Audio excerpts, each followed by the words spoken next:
আসসালামু আলাইকুম সুপ্রিয় শিক্ষার্থীরা, সবাইকে স্বাগত জানাচ্ছি। আমি মোহাম্মদ সামাদ খান, প্রভাষক, হিসাব বিজ্ঞান বিভাগ, ঢাকা কলেজ, ঢাকা। আশা করি তোমরা সকলেই সুস্থ আছো এবং নিরাপদে আছো। যে যার বাসায় অবস্থান করছো, বাসায় থেকেই তোমরা পড়াশোনা চালিয়ে যাচ্ছ। সুপ্রিয় শিক্ষার্থীরা, আজকে আমাদের হিসাব বিজ্ঞান দ্বিতীয় পত্রের যে ক্লাসটি অনুষ্ঠিত হবে সেই ক্লাসটি হচ্ছে মজুদ পণ্য হিসাব রক্ষণ পদ্ধতি। আমরা প্রিভিয়াস ক্লাসে মজুদ পণ্য হিসাব রক্ষণ পদ্ধতির আগে আমরা উৎপাদন ব্যয় বিবরণী করেছিলাম। আজকে সেই ধারাবাহিকতায় আমরা পরবর্তী চ্যাপ্টার, যেটি মজুদ পণ্য হিসাব রক্ষণ পদ্ধতি নিয়ে আলোচনা করব। প্রিয় শিক্ষার্থীরা, তোমরা নিশ্চয়ই জানো যে মজুদ পণ্য কাকে বলে। আমরা নিশ্চয়ই আগে মজুদ পণ্য পড়ে আসছিলাম।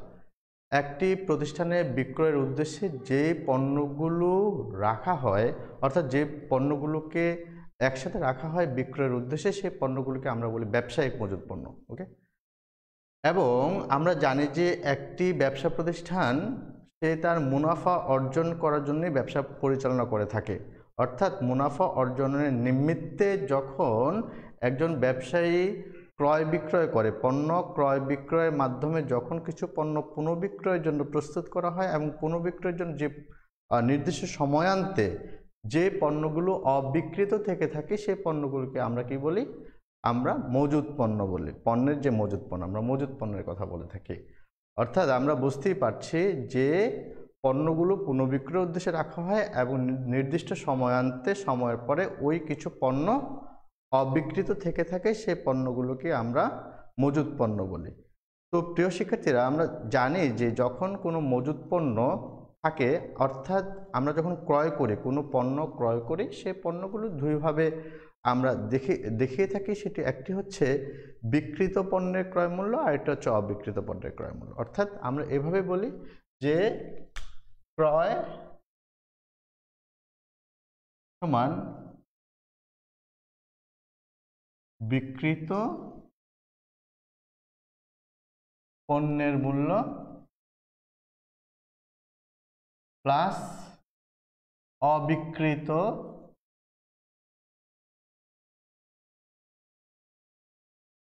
পণ্যের মূল্য। ওকে প্রিয় শিক্ষার্থীরা, আমরা যেটা বলতে চেয়েছি, ক্রয় হচ্ছে, আমরা বলি যে বিক্রিত পণ্যের মূল্য এবং অবিকৃত পণ্যের মূল্য। নিশ্চয়ই তোমরা বুঝতে পেরেছ। তাহলে আমরা এই জায়গা থেকে যেটি বলেছি যে ক্রয় হচ্ছে বিক্রিত পণ্যের মূল্য এবং অবিকৃত পণ্যের মূল্য। সুতরাং এই দুইটি সামেশন হচ্ছে কি আমরা ক্রয় বলে থাকি। অর্থাৎ এই ক্রয়ের মধ্যে দুটি সংমিশ্রণ থেকে থাকে। ওকে, তাহলে আমরা নিশ্চয়ই বুঝতে পারছি মজুদ পণ্য কাকে বলে। মজুদ পণ্যের সংজ্ঞা আমরা পড়েছি। এখন যেটি হচ্ছে মজুদ পণ্যের মূল্যায়নের গুরুত্ব ও উদ্দেশ্যের কথা যেটি বলা হয়েছে, আমরা নিশ্চয়ই জানি যে মজুদ পণ্য মূল্যায়ন যে গুরুত্ব, অবশ্যই গুরুত্ব অবধারিত। কেননা মজুদ পণ্য প্রত্যেকটি পদক্ষেপেই আমাদের ব্যবসায়িক কর্মকাণ্ডের প্রত্যেকটি পদক্ষেপই সে বিরাজমান এবং থেকে থাকে। তাহলে আমরা বলি আর্থিক ফলাফল নির্ণয়ের কথা বলা হয়েছে। যে প্রথম বলা হয়েছে আর্থিক ফলাফল নির্ণয়, তারপর বলা হচ্ছে আর্থিক অবস্থা প্রকাশ। যখন আর্থিক ফলাফল নির্ণয় করতে যাব, অর্থাৎ একটি নির্দিষ্ট সময়ান্তে, অর্থাৎ একটি বছরের শেষে যখন আমরা একটি প্রতিষ্ঠানের আর্থিক ফলাফল নির্ণয় করতে যাব, তখনই আমাদেরকে সমাপনী মজুদ পণ্য মূল্যায়নের ব্যবস্থা করতে হবে এবং প্রকৃত সমাপনী মজুদ পণ্যের মূল্যায়নের ব্যবস্থা করতে হবে। তাহলেই আমরা প্রকৃত আর্থিক ফলাফল নির্ণয় করতে পারবো। আর্থিক অবস্থা প্রকাশ, অর্থাৎ আমার প্রতিষ্ঠানের একটি সময়ের পরে আর্থিক অবস্থা কেমন আছে সেটি আমরা নির্ণয় করতে পারবো। কার্যকরী মূলধন নির্ণয়। কার্যকরী মূলধন নির্ণয়, তোমরা নিশ্চয়ই জানো যে কার্যকরী মূলধন কাকে বলে। হোয়াট ইজ ওয়ার্কিং ক্যাপিটাল, আমরা নিশ্চয়ই পড়েছি যে ওয়ার্কিং ক্যাপিটাল কি। সাধারণত কার্যকরী মূলধনের ক্ষেত্রে সমাপনী মজুদ পণ্যের গুরুত্ব অপরিসীম।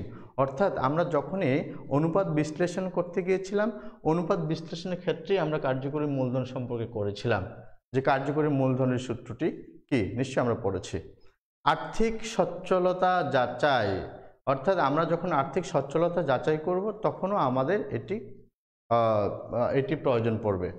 বীমা দাবি উপস্থাপন, অর্থাৎ কোনো পণ্য যদি দুর্ঘটনা কবলে পড়ে, অর্থাৎ দুর্ঘটনা কবলে পড়ে যদি ক্ষতিগ্রস্ত হয়, সেক্ষেত্রে অবশ্যই আমাদেরকে সে উপস্থাপন করতে হবে সমাপনী মজুত পণ্য। তাহলে আমরা সেটি বীমা দাবির ক্ষেত্রে অনেক অনেক ক্ষেত্রে আমরা লাভবান হব। তারপরে বলা হয়েছে বিক্রিত পণ্যের ব্যয় নির্ণয়। নিশ্চয়ই আমরা বলেছি যে বিক্রিত পণ্যের ব্যয় নির্ণয়ের ক্ষেত্রে সমাপনী মজুত পণ্য অবধারিত।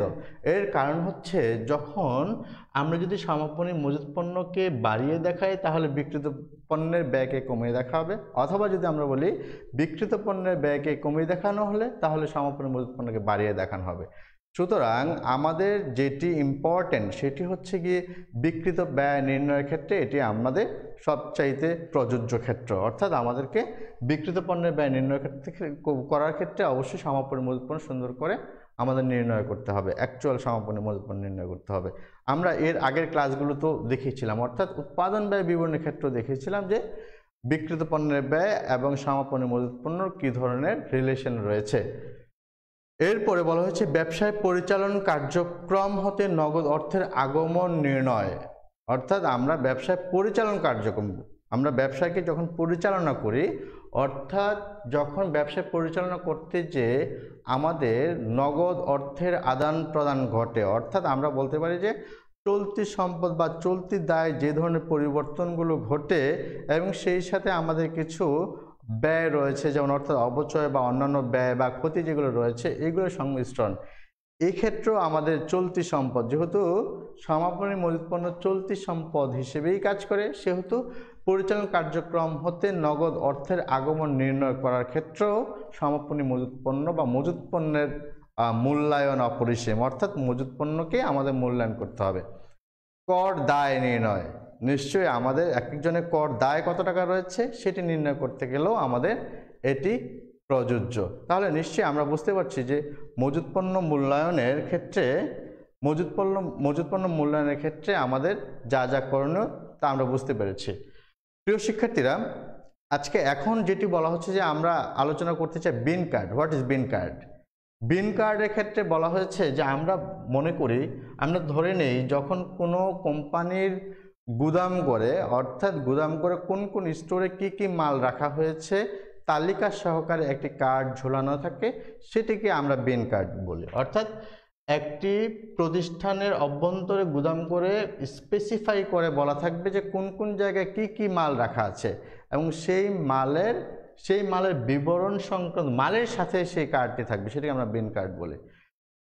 প্রিয় শিক্ষার্থীরা, তোমরা বিন কার্ডের যে আমাদের কার্ডের যে স্টাইল বা কার্ডের যে ধরনের কথা বলা হয়েছে সেই ধরনটি আমরা এখানে দেখিয়ে দিয়েছি, নিশ্চয়ই তোমরা দেখতে পাচ্ছ যে এখানে আমরা মালের বিবরণে বলেছি, বিন নাম্বার, কোড নাম্বারের কথা বলেছি, সর্বোচ্চ সীমা, সর্বনিম্ন সীমা, পুনঃক্রয় সীমার কথা বলা হয়েছে। এখানে নিচে হচ্ছে আমরা তারিখ দিব, মাল গ্রহণ, সেক্ষেত্রে মালের প্রাপ্তি নাম্বার, পরিমাণ কত পরিমাণ আসছে, অর্থাৎ আমি যে মালটা ক্রয় করেছি সেই মালটা আমি যে জায়গায় রেখেছি সেই জায়গায় কতটুকু পরিমাণ, কতটুকু একক মাল রয়েছে। মাল প্রেরণের ক্ষেত্রে আমাদের মাল দাবিপত্র নাম্বার অর্থাৎ অধিযাচনপত্র নাম্বার যেটি থাকে সেটি থাকবে এবং পরিমাণ থাকবে। এবং আমাদের পরিশেষে আমরা নিশ্চয়ই দুটোর সাথে যোগ বিয়োগ করে উদ্বৃত্ত নাম্বার আমরা বলে দেব। ওকে, তাহলে নিশ্চয়ই তোমরা বুঝতে পারছো যে বিন কার্ডের মধ্যে কি কি উপাদানগুলো থাকে। যেসব উপাদানগুলো থাকে তার মধ্যে আমরা বলেছি যে শুধু বিন কার্ড হচ্ছে একটি জায়গায় থাকবে, মালের সাথে থাকবে এবং পণ্যের যে যে পরিমাণগুলো কথা বলা হয়েছে সেই পরিমাণগুলো বলা থাকবে, পরিমাণ। কিন্তু এক্ষেত্রে কোনো ধরনের মালের দর অর্থাৎ প্রাইসিং কখনোই বলা থাকবে না। নিশ্চয়ই তোমরা বিন কার্ডের কথা বুঝতে পেরেছো। প্রিয় শিক্ষার্থী, এরপরে আমরা মাল খতিয়ান বলবো। অর্থাৎ এই মাল খতিয়ানের সম্পূর্ণ ইলাবোরেটলি বলা থাকে। অর্থাৎ উৎপাদনকারী প্রতিষ্ঠানের হিসাব রক্ষণ বিভাগ, মানে উৎপাদন বিভাগে যেটি হিসাব রক্ষণ বিভাগ গুদামে রক্ষিত প্রত্যেক প্রকার হিসাব রাখে, সাধারণত হিসাবগুলো রাখা হয়, সেই খতিয়ান সংরক্ষণ করে তাকে আমরা মাল খতিয়ান বলি। অর্থাৎ আমরা বলতে পারি যখন একটি কোনো উৎপাদনকারী প্রতিষ্ঠান হয়ে থাকে সেই উৎপাদনকারী প্রতিষ্ঠানের উৎপাদন ব্যয় হিসাব যেখানে হিসাব সংরক্ষণ করা হয় ঠিক সেই জায়গায় তারা এই মাল খতিয়ান হিসাবটি রেখে থাকেন। এবং মাল খতিয়ান হিসেবে আমরা বিন কার্ডের সাথে একটু তফাৎ যেটি হচ্ছে সেটি হচ্ছে আমরা এখানে পরিমাণের সাথে কত টাকা দর বা মূল্য বা প্রাইসিং সেটিকেও আমরা রেখে থাকি। নিশ্চয়ই সুপ্রিয় শিক্ষার্থীরা তোমরা জানো যে এটি উৎপাদনকারী প্রতিষ্ঠানের হিসাবরক্ষণ বিভাগ অর্থাৎ গুদাম হিসাবরক্ষণ বিভাগ এইগুলো হিসাব রেখে থাকেন। তাহলে আমরা বুঝতে পারছি যে বিন কার্ডের সাথে এক্ষেত্রে একটি কলাম বেড়ে যাচ্ছে, সেটি হচ্ছে পরিমাণ, দর এবং মূল্য। তার মানে বিন কার্ডের সাথে এটি তফাৎ যদি আমরা বলি, সে তফাৎটি হচ্ছে পরিমাণ থাকবে, দর থাকবে এবং মূল্য থাকবে। ওকে, যেটি বিন কার্ডে উল্লেখ ছিল না, বিন কার্ডে শুধু পরিমাণ অর্থাৎ কত একক মাল এখানে রয়েছে সেটি উল্লেখ থাকে, কিন্তু মাল খতিয়ানের ক্ষেত্রে সেটি হচ্ছে গিয়ে উল্লেখ থাকে পুরোটা, তার মানে দর এবং মূল্য। নিশ্চয়ই তোমরা বুঝতে পেরেছো যে দর এবং মূল্য। ওকে, তো প্রিয় শিক্ষার্থীরা এবার বলা হয়েছে যে মাল খতিয়ান ও বিন কার্ডের মধ্যে পার্থক্য। নিশ্চয়ই তোমরা বুঝতে পারছো যে কিছু পার্থক্যের বিষয় আমরা উল্লেখ করে দিয়েছি যে কি কি বিষয়গুলো নিয়ে আমরা আসলে পার্থক্যগুলো লিখে থাকি, তাই না? তাহলে এক্ষেত্রে আমরা দেখতে পাচ্ছি প্রথমে বলছে যে পার্থক্যের বিষয়। আমরা তো বুঝতেই পারছি যে পার্থক্যের বিষয় হচ্ছে যে এক্ষেত্রে মাল খতিয়ান বিন কার্ডের মধ্যে দুটি জিনিস রাখা হয়েছে। স্থানের ক্ষেত্রে যদি বলা হয় যে মাল খতিয়ান রাখা হয়, এটি থাকে হচ্ছে গিয়ে উৎপাদনকারী বিভাগের হিসাবরক্ষণ বিভাগে থাকা হয়, এবং বিন কার্ড রাখা হয় কোথায়? বিন কার্ড রাখা হয় হচ্ছে যে জায়গা, যে স্পেসে মালগুলো রাখা হয় ঠিক ওই সেলফ অনুযায়ী রাখা হয়ে থাকে। ওকে, তাহলে আমরা বুঝতে পারছি। এরপর রক্ষক বলা হয় যে রক্ষক কে হবেন? রক্ষক তিনি হবেন সাধারণত মাল খতিয়ানের রক্ষক হয়ে থাকেন যে উৎপাদন হিসাব বিভাগ, উৎপাদন হিসাব বিভাগ এটি করে থাকেন। আর বিন কার্ডে হচ্ছে গুদাম যেখানে রাখা হয় সেখানে রাখা হয়। বিষয়বস্তু মজুদ পরীক্ষার ভিত্তি, দায়, মজুদ মূল্য নিয়ন্ত্রণ এবং মূল্যায়ন। তাহলে আমরা বুঝতেই পারছি যে বিষয়গুলো নিয়ে আমাদের মাল খতিয়ান ও বিন কার্ডের মধ্যে পার্থক্যগুলো রয়েছে, সে পার্থক্যগুলো আমরা অবলীলায় বাসায় একটু রিভিশন বুঝতে পারবো। এবং আমরা প্রথমে বলে দিয়েছি যে মাল খতিয়ান এবং বিন কার্ডের মধ্যে যে বিষয়গুলো প্রধানতম রয়েছে, সেই পার্থক্যের যে জায়গাগুলো রয়েছে সেগুলো আমরা প্রথমেই বলে দিয়েছি। ওকে সুপ্রিয় শিক্ষার্থীরা, মজুদ রক্ষণ পদ্ধতি, আমরা যে মজুদকে সংরক্ষণ করব সে সংরক্ষণ পদ্ধতি, এক্ষেত্রে দুটি সংরক্ষণ পদ্ধতির কথা বলা হয়েছে। একটিকে আমরা বলবো অবিরত মজুদ পদ্ধতি, আরেকটি হচ্ছে কালান্তিক মজুদ পদ্ধতি। একটা হচ্ছে অবিরত মজুদ পদ্ধতি অথবা নিত্য মজুদ পদ্ধতি, আরেকটি হচ্ছে কালান্তিক মজুদ পদ্ধতি। তাহলে আমরা অবিরত বা নিত্য মজুদ পদ্ধতি কাকে বলে? অবিরত বা নিত্য মজুদ, যেটাকে আমরা বলে থাকি পারপাচুয়াল ইনভেন্টরি সিস্টেম, যেটাকে আমরা বলে থাকি পারপাচুয়াল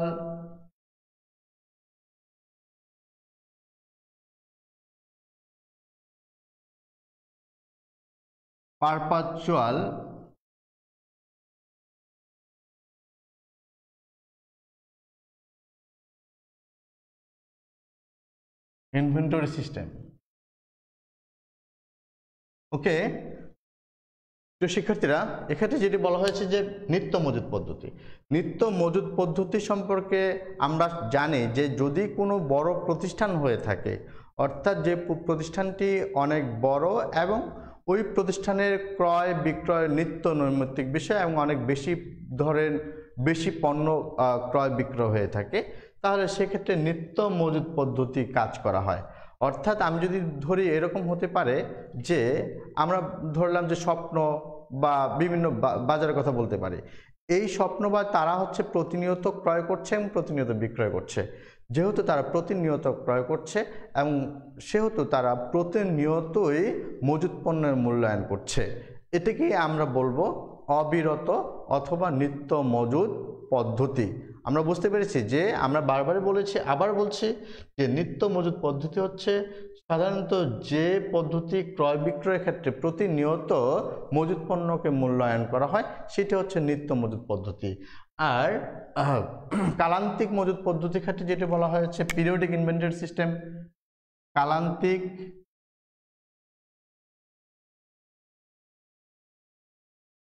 মজুদ পদ্ধতি অর্থাৎ এটিকে আমরা বলি পিরিয়ডিক ইনভেন্টরি।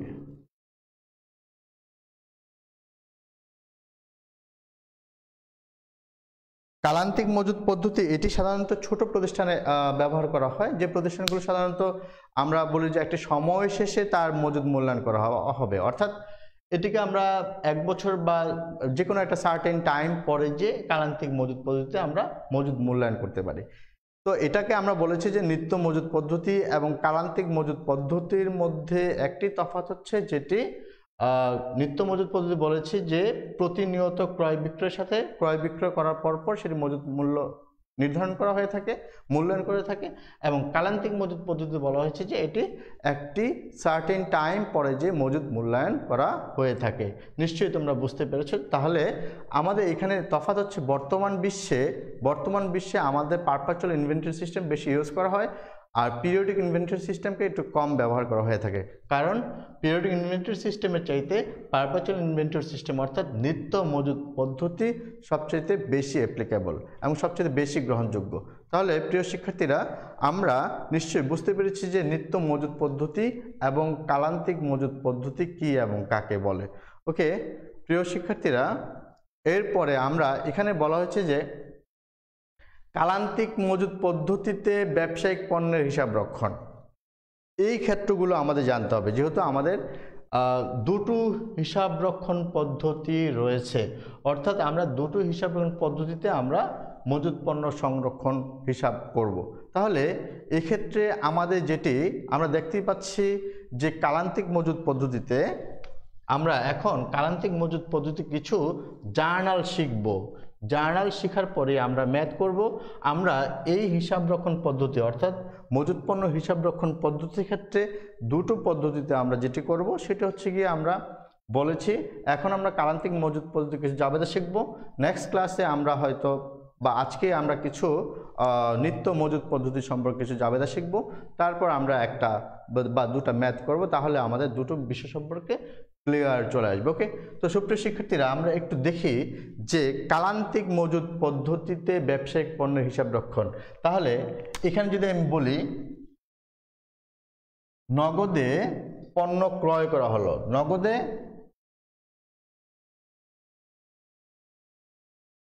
পণ্য ক্রয় বা ব্যবসায়ের জন্য পণ্য ক্রয় করা হলো। ওকে, তো নগদে পণ্য ক্রয় করা হলে জার্নাল আমরা কি বলবো? নিশ্চয়ই তোমরা সবাই জানো, ক্রয় হিসাব ডেবিট, নগদান হিসাব ক্রেডিট।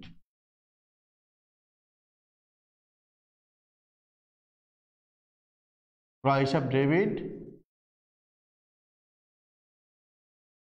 নগদান হিসাব ক্রেডিট। ওকে ওকে, তারপর হচ্ছে আমরা বললাম নগদে পণ্য ক্রয় বললাম, তারপর ধারে পণ্য ক্রয়ের জন্য, ধারে ব্যবসায়ের জন্য পণ্য ক্রয় করলে তাহলে কি হবে?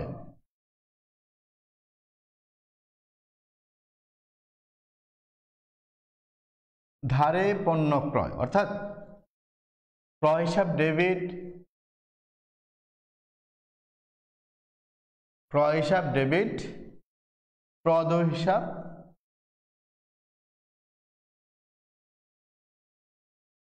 ক্রেডিট। ওকে, ধারে ব্যবসায়ের জন্য পণ্য ক্রয় করা হলে 3 ক্রয় ফেরতের জন্য,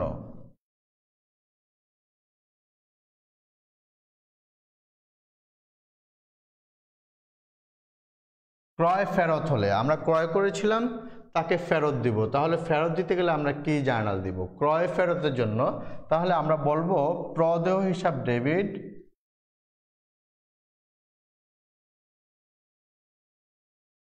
ক্রয় ফেরত হিসাব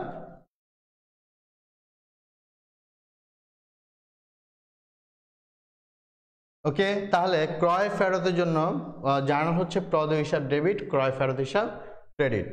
ওকে, তারপরে দেখো ধারে পণ্য বিক্রয় করলে বা পরিবহন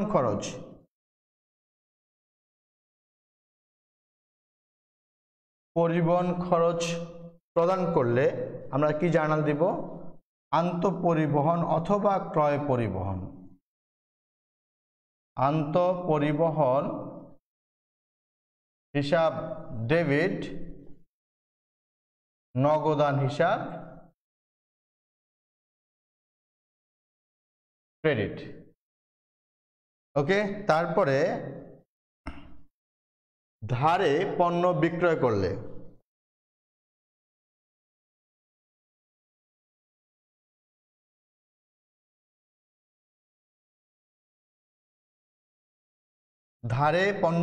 করলে জার্নাল কি হবে? প্রাপ্য হিসাব ডেবিট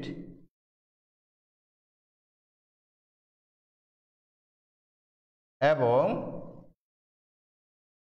বিক্রয় হিসাব ক্রেডিট।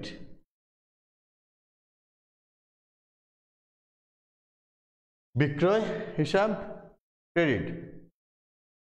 ধারে পণ্য বিক্রয় করলে প্রাপ্য হিসাব ডেবিট এবং বিক্রয় হিসাব ক্রেডিট। বিক্রয় ফেরতের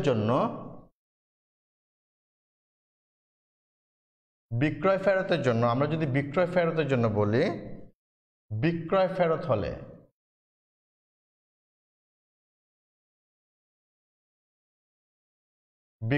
ফেরত হলে আমরা কি জার্নাল দিব? আমরা বিক্রয় ফেরত ডেবিট, বিক্রয় ফেরত হিসাব ডেবিট এবং প্রাপ্য হিসাব ক্রেডিট। আমরা সাধারণত ক্রয় ফেরত এবং বিক্রয় ফেরত কখন দিয়ে থাকি? যখন আমরা দেখি যে কোনো পণ্য ক্রয় করেছি এবং ক্রয়ের পর দেখা যাচ্ছে যে ওই পণ্যের কোনো স্ক্র্যাপ হয়েছে বা কোনো পণ্যের মান খারাপ হয়েছে, তখন আমরা ক্রয় ফেরত দিয়ে থাকি। এবং বিক্রয় ফেরত ঠিক সেই কারণে হতে পারে বা বিভিন্ন কারণে বিক্রয় ফেরত হতে পারে।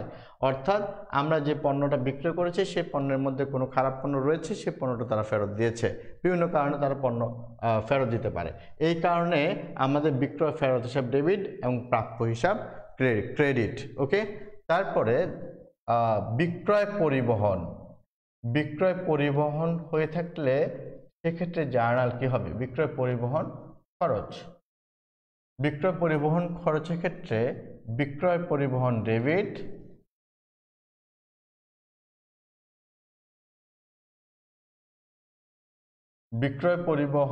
ডেবিট, নগদান হিসাব ক্রেডিট। ওকে, প্রিয় শিক্ষার্থীরা, তোমরা নিশ্চয়ই এই কালান্তিক মজুদ পদ্ধতিতে আমরা যে হিসাব সংরক্ষণ করব তার জন্য আমাদের যেসব জার্নাল দরকার সেসব জার্নালগুলো আমরা যথারীতি শিখে গিয়েছি। তোমরা বুঝতেই পারছো যে আমরা প্রথমে বলেছি যে নগদে পণ্য ক্রয়ের জন্য জাবেদা দিতে হবে বা জানতে হবে, দেন ধারে পণ্য ক্রয়, ক্রয় ফেরত, পরিবহন খরচ, ধারে পণ্য ক্রয় বলেছি, অথবা আমি নগদে পণ্য ক্রয়ের কথা বলতেও পারতাম। নগদে পণ্য ক্রয় থাকবে, বিক্রয় ফেরত জন্য জাবেদা, বিক্রয় পরিবহনের জন্য জাবেদা। নিশ্চয়ই তোমরা এই জাবেদাগুলো, আমি জানি তোমরা এই জাবেদাগুলো সবাই জানো, এবং এই জাবেদাগুলো আমি আরও একবার বলে নিলাম যাতে করে আমাদের পরবর্তী ক্ষেত্রে যাতে করে আমাদের জন্য খুব ইজি হয়ে যায় অঙ্ক করার জন্য। ওকে, তো প্রিয় শিক্ষার্থীরা, আমরা নিশ্চয়ই এটা করেছি। এরপরে আমরা ক্ষেত্রে যাব। এরপরে স্লাইডে কি আছে আমরা একটু দেখে নেই। এরপরে স্লাইডে একটি অঙ্ক দেয়া আছে, অর্থাৎ আমরা যে কালান্তিক মজুদ পদ্ধতিতে যেসব জার্নাল শিখেছি সে অনুযায়ী আমাদেরকে এক্ষেত্রে কালান্তিক মজুদ পদ্ধতিতে একটি অঙ্ক দেখব। তাহলে আমরা এই কালান্তিক মজুদ সম্পর্কে সম্পূর্ণটা বুঝবো যে কিভাবে আমরা এই অঙ্কগুলো করব। প্রিয় শিক্ষার্থীরা, এক্ষেত্রে দেখো যে বলা হয়েছে যে 2000 রাসেল অ্যান্ড কোম্পানির হিসাব বই থেকে নিম্নোক্ত লেনদেনগুলো পাওয়া যায়। 2019 জানুয়ারি 1 বলা হচ্ছে পণ্য ক্রয় 2.5 লাখ টাকা, শর্ত হচ্ছে 210 নিট 30। আচ্ছা, আমরা এই ক্ষেত্রে একটু বলি 210 and নিট 30 কথা বলা হয়েছে, তাই না? 210 অর্থাৎ সে ব্যবসায়িক বার্তা অর্থাৎ সে ক্রয় বার্তা পাবে কখন পাবে? যখন সে যেদিন সে পণ্য ক্রয় করবে তার 10 দিনের মধ্যে সে যদি টাকা ব্যাক করে বা টাকা দিয়ে প্রদান করে দেয়, তখন সে 2% আকারে সে ক্রয় বার্তা পেয়ে যাবে বা ব্যবসায়িক বার্তা পেয়ে যাবে। আর এটা হচ্ছে যদি সে এটা না পারে তাহলে অবস্থায় নিট 30 অর্থাৎ 30 দিনের মধ্যে তাকে টাকা ব্যাক করতে হবে, অর্থাৎ টাকা তাকে প্রদান করতে হবে। ওকে, তাহলে প্রিয় শিক্ষার্থীরা, নিশ্চয়ই আমরা এই শর্ত সম্পর্কে অবশ্যই জানি। এখন আমরা অঙ্কটি করব, তোমরা নিশ্চয়ই দেখবে। ওকে, আমরা অঙ্কটি করা শুরু করি। প্রথমেই এক্ষেত্রে যেটি বলেছে যে 2019 জানুয়ারি 1 পণ্য ক্রয় 2,50,000 টাকা, শর্ত 210 নিট 30। তাহলে এক্ষেত্রে আমি এটি জার্নাল করছি।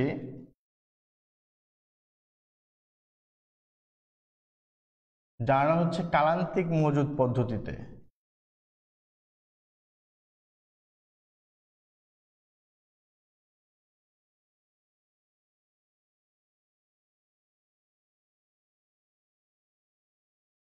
কালান্তিক মজুদ পদ্ধতি, রাসেল অ্যান্ড কোম্পানি।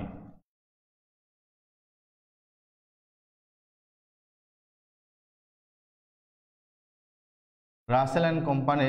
আমরা এক্ষেত্রে বলবো তারিখ, বিবরণ,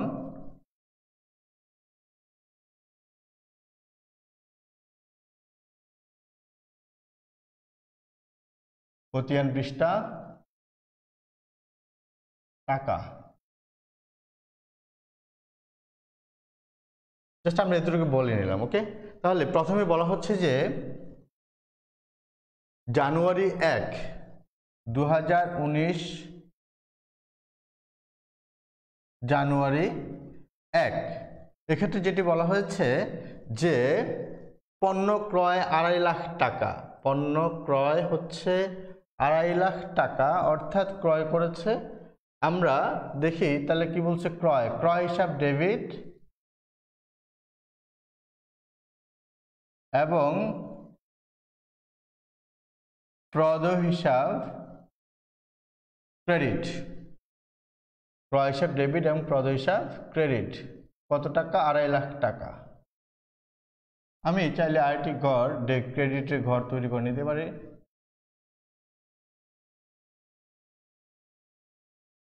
ওকে ওকে, তাহলে আমি এটা লিখলাম ক্রয় হিসাব ডেবিট, প্রদেয় হিসাব ক্রেডিট। ওকে, 3 তারিখে বলা হয়েছে আন্তঃপরিবহন খরচ পরিশোধ 15,000 টাকা, অর্থাৎ আন্তঃপরিবহন খরচের কথা বলা হয়েছে 3 তারিখ। আন্তঃপরিবহন মানে হচ্ছে ক্রয় পরিবহন, তাহলে আন্তঃপরিবহন ডেবিট,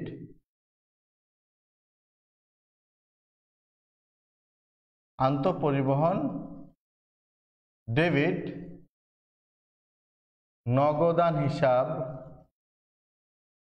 ক্রেডিট। আন্তঃপরিবহন ডেবিট, নগদান হিসাব ক্রেডিট। কত টাকা? 15,000 টাকা।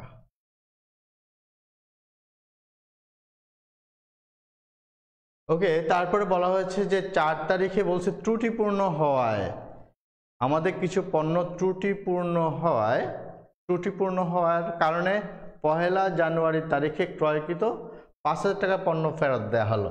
তাহলে এক্ষেত্রে এই জায়গায় কিছু ত্রুটিপূর্ণ পণ্য পাওয়া গিয়েছে, এখান থেকে আমি 5,000 টাকা পণ্য ফেরত দিয়েছি। তাহলে এটা হচ্ছে 4 তারিখে আমরা কিছু পণ্য ফেরত দিয়েছি। তাহলে আমরা কি বলবো? প্রদেয় হিসাব ডেবিট, প্রদেয় হিসাব ডেবিট, ক্রয় ফেরত হিসাব ক্রেডিট 5,000 টাকা। ওকে, ক্রয় ফেরত হিসাব ডেবিট, প্রদেয় হিসাব ডেবিট, ক্রয় ফেরত হিসাব ক্রেডিট। ওকে, তারপরে আমাদের এক্ষেত্রে হচ্ছে 9 তারিখ। 9 তারিখে বলা হচ্ছে যে পণ্য বিক্রয় 20,000 টাকা।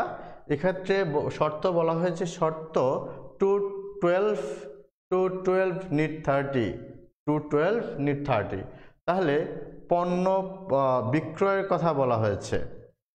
ওকে, তাহলে পণ্য বিক্রয় যদি বলা হয় তাহলে আমরা ধরে নিচ্ছি বিক্রয়, তার মানে প্রাপ্য হিসাব ডেবিট, এটিও ধারে বিক্রয় করা হয়েছে, প্রাপ্য হিসাব ডেবিট এবং বিক্রয় হিসাব ক্রেডিট।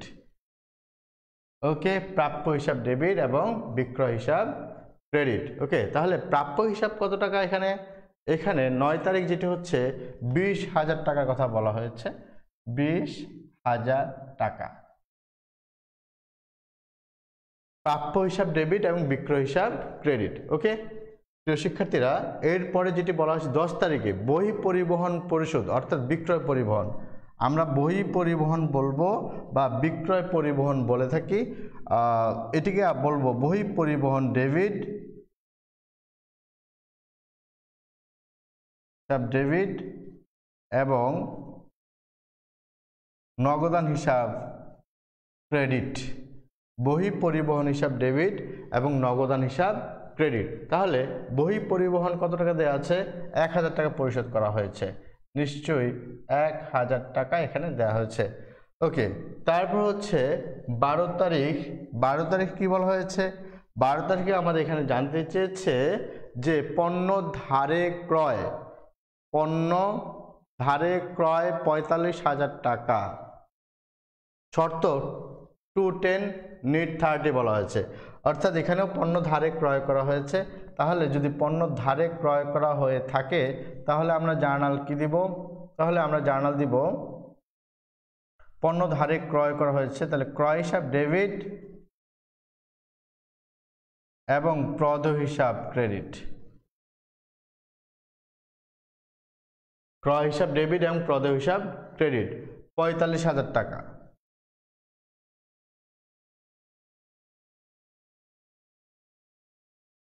ক্রয় হিসাব ডেবিট এবং প্রদেয় হিসাব ক্রেডিট, পণ্য ধারে ক্রয়। 13 তারিখে বলেছে জানুয়ারি 1 তারিখে বকেয়া পরিশোধ করা হলো। 13 তারিখে এসে বলা হয়েছে জানুয়ারির 1 তারিখে বকেয়া পরিশোধ করা হলো। অর্থাৎ এখানে যে এটা বকেয়া ছিল সেটা 13 তারিখে এসে পরিশোধ করা হয়েছে। কিন্তু এক্ষেত্রে যেটি আমাদের প্রশ্নে বলা হয়েছে যে 210, প্রশ্নে বলা হয়েছে 210 and 30 অর্থাৎ নিট 30 কথা বলা হয়েছে। অর্থাৎ আমাদের এখানে যদি 10 দিনের মধ্যে সে এই টাকাটা ব্যাক করতে পারতো অর্থাৎ পরিশোধ করতে পারতো তাহলে সে হচ্ছে 2% আকারে ব্যবসায়িক বার্তা পেতেন। কিন্তু এক্ষেত্রে তিনি 10 দিনের মধ্যে ব্যাক করতে পারেন, অর্থাৎ জানুয়ারি 1 থেকে 13 তারিখ, অর্থাৎ সে যদি 11 তারিখে ব্যাক করতো তাহলে সে হচ্ছে 2% আকারে কমিশন অর্থাৎ ক্রয় বার্তা পেয়ে যেতেন, কিন্তু এক্ষেত্রে তিনি কখনো ক্রয় বার্তা পাবেন না। তাহলে সে বাকি যে টাকাটা আছে সেই টাকাটা পে করেছে। অর্থাৎ আমরা বলি জানুয়ারি 1 তারিখে বকেয়া পরিশোধ করা হলো, অর্থাৎ বকেয়া পরিশোধ করেছে, আমরা বলবো প্রদেয় হিসাব ডেবিট, প্রদেয় হিসাব ডেবিট, দেন আমরা বলবো নগদান হিসাব ক্রেডিট, নগদে টাকা এবার দিয়ে দিয়েছে, নগদান হিসাব ক্রেডিট। কত টাকা থাকে বাকি টাকা? 2,45,000 টাকা, 2,45,000 টাকা। প্রিয় শিক্ষার্থীরা, এবার আমি এখানে তোমাদের আরেকটু কয়েকটি জার্নাল বাকি আছে, সেই জার্নালগুলো দেখাতে চাই। যে 14 তারিখে আমি শুধু জার্নালগুলো এভাবে লিখে নিচ্ছি, তোমরা বুঝতে পারবা। 14 তারিখের ক্ষেত্রে যেটি দেখো, 14 তারিখের ক্ষেত্রে যেটি বলা হয়েছে যে 9 তারিখে বিক্রিত পণ্য, 9 তারিখে বিক্রিত পণ্য ফেরত আসলো। আমরা 9 তারিখে যে পণ্য বিক্রয় করেছি সেই পণ্যটি ফেরত আসছে, তাহলে আমরা বলবো বিক্রয় ফেরত হিসাব ডেবিট। কত টাকা ফেরত আসছে? 1,000 টাকা পণ্য ফেরত আসছে, তাহলে বিক্রয় পণ্য ফেরত হিসাব ডেবিট 1,000 টাকা এবং প্রাপ্য হিসাব ক্রেডিট, অর্থাৎ এক্ষেত্রে প্রাপ্য কমে যাবে, অর্থাৎ প্রাপ্য হিসাব ক্রেডিট 1,000 টাকা।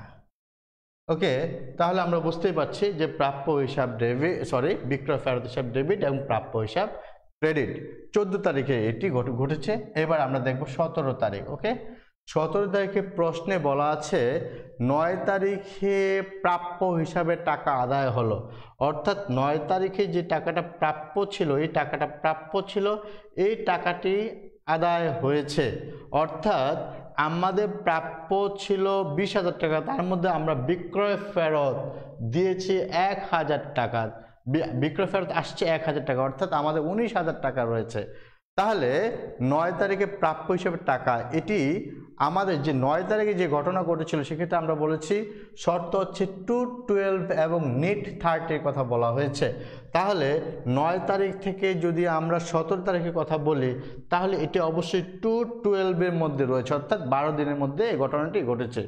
অর্থাৎ আমরা যখনই বিক্রয় করেছি এবং সেই অনুযায়ী বিক্রয়ের টাকা আমরা 12 দিনের মধ্যে পেয়ে গিয়েছি এবং সেই শর্ত অনুসারে তাকে আমাকে 2% বিক্রয় বাট্টা দিতে হবে। তাহলে বিক্রয় বাট্টা দিতে গেলে আমাদের জার্নাল কি হবে?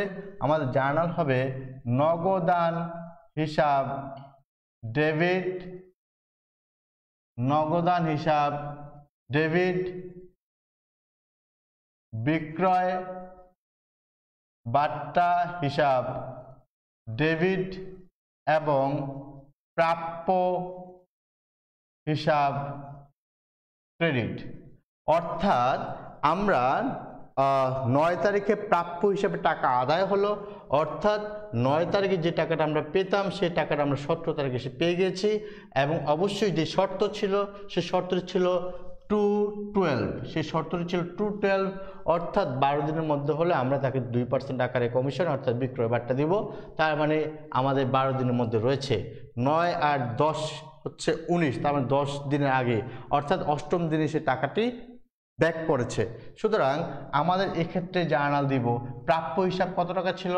প্রাপ্য হিসাব ছিল 19,000 টাকা এবং বিক্রয় বাট্টা যদি আমরা হিসাব করি, বিক্রয় বাট্টা হিসাব করলে কত টাকা আসবে? 2%, 19,000 টাকা 2% কত টাকা আসবে? 19,000 টাকার 2% মেবি 380 টাকা আসে। নিশ্চয়ই স্টুডেন্টরা তোমরা একটু ক্যালকুলেট করে দেখতে পারো যে 380 টাকা কিনা, 380 টাকা আসবে। ওকে, দেন নগদ হিসাব তাহলে কত টাকা আসে? 18,620। ওকে, লাইক দ্যাট।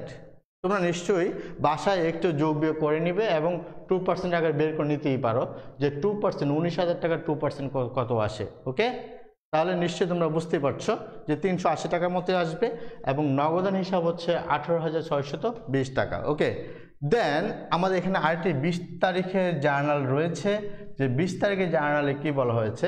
20 তারিখের জার্নালে বলা হয়েছে 12 তারিখে ক্রয়ের বকেয়া পরিশোধ করা হলো, 12 তারিখে ক্রয়ের বকেয়া পরিশোধ করা হলো। ওকে, 12 তারিখে ক্রয়, তাহলে 12 তারিখে যেটি ক্রয় করেছেন সেখানে বলা হয়েছে যে 210, তার মানে এক্ষেত্রে আমরা সেই শর্তটি আরোপ করতে হবে এবং শর্তটি ইমপ্লিমেন্ট যোগ্য। ওকে, আমাদের এখানে বাস্তবায়নযোগ্য, অর্থাৎ 12 তারিখে আমরা যে পণ্যটি ধারে ক্রয় করেছিলাম সেই ধারে ক্রয়ের টাকা আমরা 20 তারিখে দিয়েছি এবং 12 তারিখে বলা হয়েছে পণ্য ধারে ক্রয় 45,000 টাকা এবং শর্ত ছিল 210 নিট 30, অর্থাৎ 12 সাথে 10 যোগ করলে 22 হয়, অর্থাৎ 22 তারিখে তার লাস্ট ডেট ছিল, পেমেন্ট ডেট, যে সে যদি লাস্ট 22 তারিখে টাকাটি পে করে তাহলে সে অবশ্যই ক্রয় বাট্টা পেয়ে থাকবে, কিন্তু সে 20 তারিখে দিয়েছে তাহলে অবশ্যই 22 তারিখের ভিতরে দিয়েছে, সে ক্রয় বাট্টা পাবে। অর্থাৎ আমরা তাহলে কি বলবো? 12 তারিখে জার্নাল ছিল ক্রয় হিসাব ডেবিট, প্রদেয় হিসাব ক্রেডিট। এখানে আমরা বলবো প্রদেয় হিসাব ডেবিট, প্রদেয় হিসাব ডেবিট, দেন আমরা বলবো প্রদেয় হিসাব ডেবিট, আর কি বলবো আমরা? নগদান হিসাব ক্রেডিট।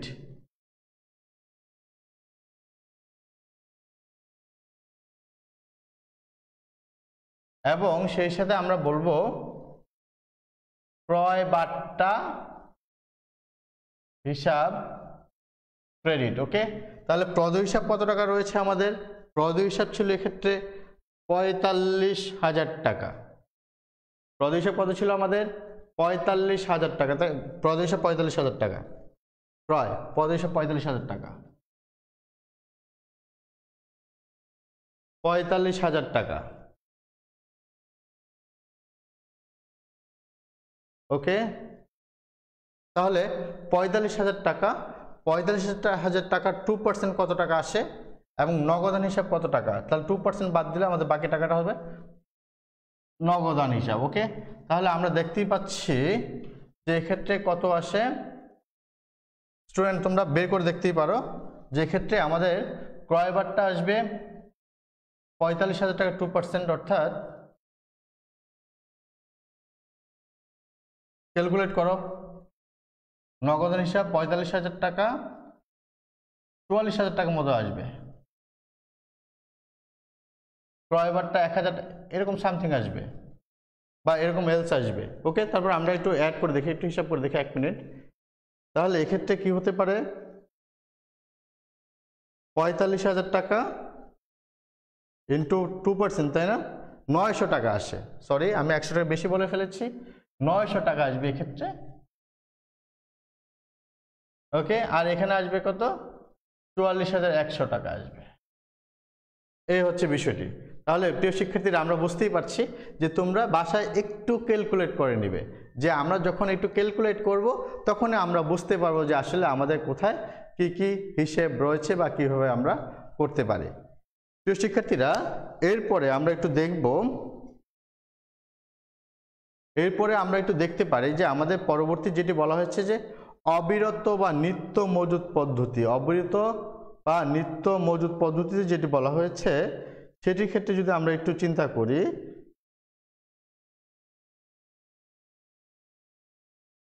তাহলে তোমরা দেখো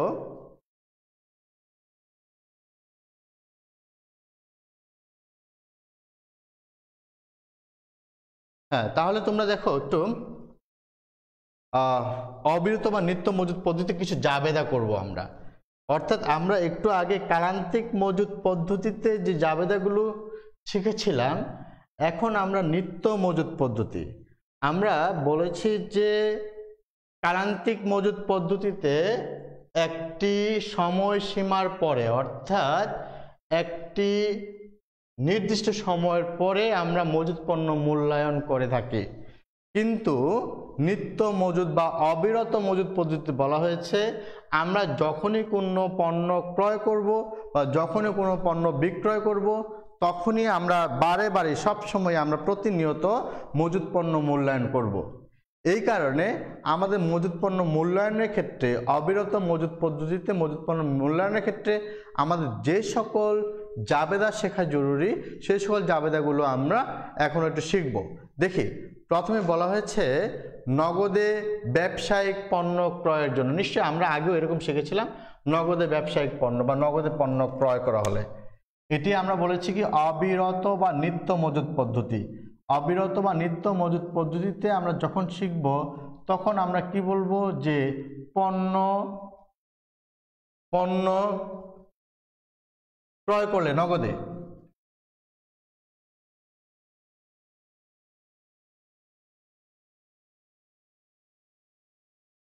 পণ্য নগদে ক্রয় করা হলে, যদি আমি নগদে পণ্য ক্রয় করি সেক্ষেত্রে আমাদের জার্নাল কি হবে, সেক্ষেত্রে আমরা বলবো ব্যবসায়িক পণ্য বা ক্রয়, যেটাই বলি আমরা, যে এক্ষেত্রে আমরা একটু পরিবর্তন করে লিখতে পারি ব্যবসায়িক পণ্য হিসাব ডেবিট এবং নগদান হিসাব ক্রেডিট। নগদান হিসাব ক্রেডিট। ওকে, পণ্য নগদে ক্রয় করা হলে আমরা বলবো ব্যবসায়িক পণ্য হিসাব ডেবিট এবং নগদান হিসাব ক্রেডিট। 2, বাকিতে বা ধারে ব্যবসায়িক পণ্য ক্রয়ের জন্য, যদি আমি বাকিতে বা ধারে পণ্য ক্রয় করি, ধারে পণ্য ক্রয় করা হলে আমরা কি বলবো, ব্যবসায়িক পণ্য হিসাব ডেবিট এবং প্রদেয় হিসাব ক্রেডিট। প্রদেয় হিসাব ক্রেডিট।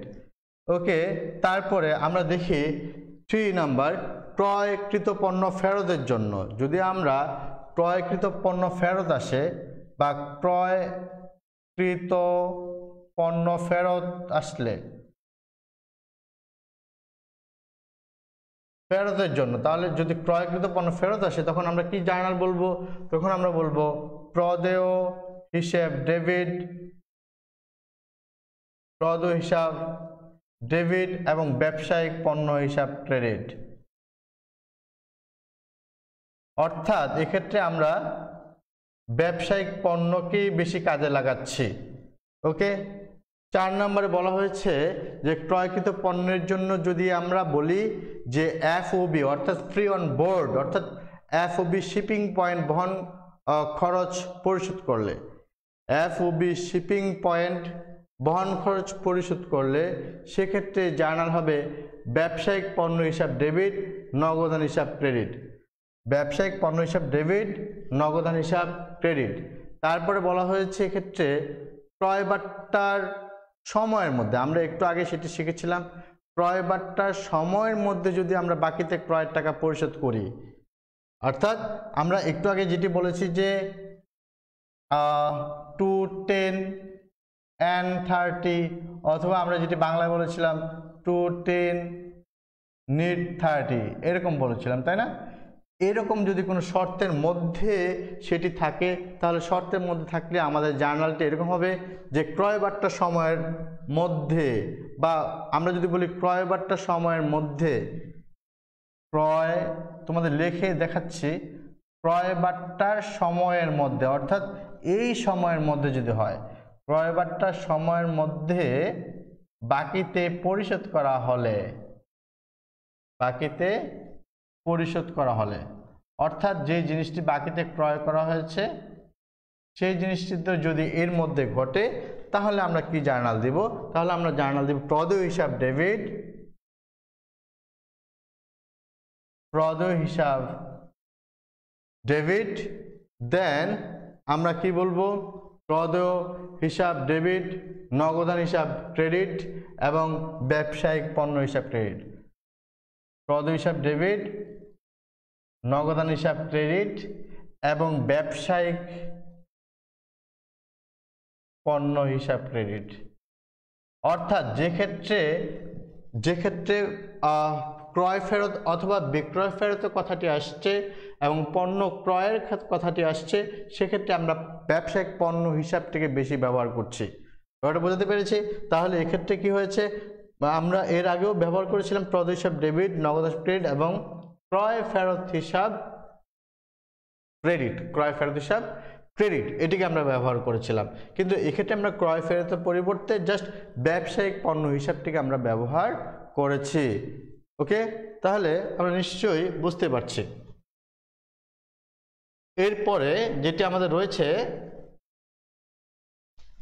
সেটি হচ্ছে ব্যবসায়িক পণ্য নগদে বিক্রয় করলে, ব্যবসায়িক পণ্য নগদে বিক্রয় করলে সেটি কি হবে? বিক্রয় মূল্যের জন্য আমরা যদি ব্যবসায়িক পণ্য নগদে বিক্রি করে দেই তাহলে এখানে দুটি জার্নাল হবে, মনে রাখতে হবে এখানে দুটি জার্নাল হবে। ব্যবসায়িক পণ্য নগদে বিক্রি করলে, আমি যদি ব্যবসায়িক পণ্য নগদে বিক্রি করি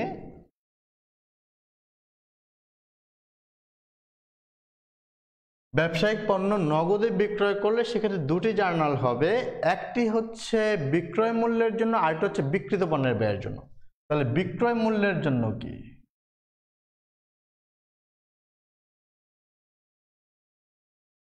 বিক্রয় মূল্যের জন্য কি হবে? বিক্রয় মূল্যের জন্য হবে নগদান হিসাব ডেবিট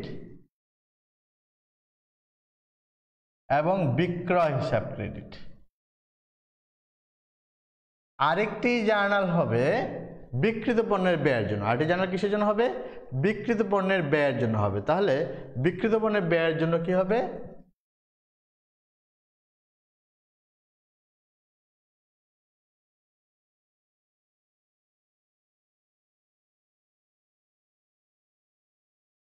বিক্রিত পণ্যের ব্যয়ের জন্য হবে। তাহলে বিক্রিত পণ্যের ব্যয়ের জন্য যে জার্নালটি হবে সেটি হচ্ছে বিক্রিত পণ্যের ব্যয় হিসাব ডেবিট বেড়ে যাবে, বিক্রিত পণ্যের ব্যয় হিসাব ডেবিট এবং ব্যবসায়িক পণ্য হিসাব ক্রেডিট।